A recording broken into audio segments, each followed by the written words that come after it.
In today's video, I'm going to teach you how to check my Klarna credit limit 2026, 5 minutes. By the end, you'll know exactly where to see your estimated spending capacity in Klarna, what it means, and why it might change from one store to another.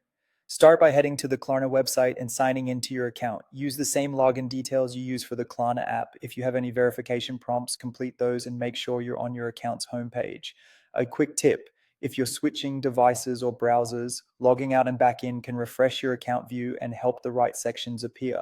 Once you're in, navigate to your account profile or open the Purchases tab. This is where Klarna typically displays your estimated purchase power or spending limit. You might see it labeled slightly differently depending on your region, but it will clearly show an amount that represents how much Klarna believes you can spend right now. Think of this as a live estimate rather than a fixed credit line. It's designed to help you plan a checkout before you commit. If you don't see it immediately, try refreshing the page or checking both your profile area and the purchases section, since Klarna sometimes surfaces the estimate in more than one spot. If you use Klarna's browser extension, you can also view your estimated purchase power when you create a one-time card for a purchase.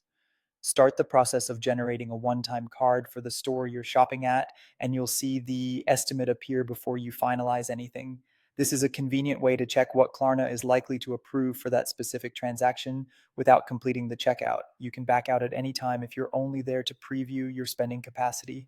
Keep in mind that this amount is an estimate based on your payment history with Klarna, any outstanding balance you still owe, and the store where you're shopping. Because of that, your available amount can vary from day to day and can look different across retailers. Paying on time, keeping outstanding balances low, and shopping at trusted stores generally make the estimate more favorable, but Klarna's automated assessment will always make the final call at checkout. That's it. Sign in on the website, check your profile or purchases for purchase power, or preview it through the browser extension when creating a one-time card. Use it as a guide, not a guarantee, and you'll have a clear picture of what you can spend before you buy.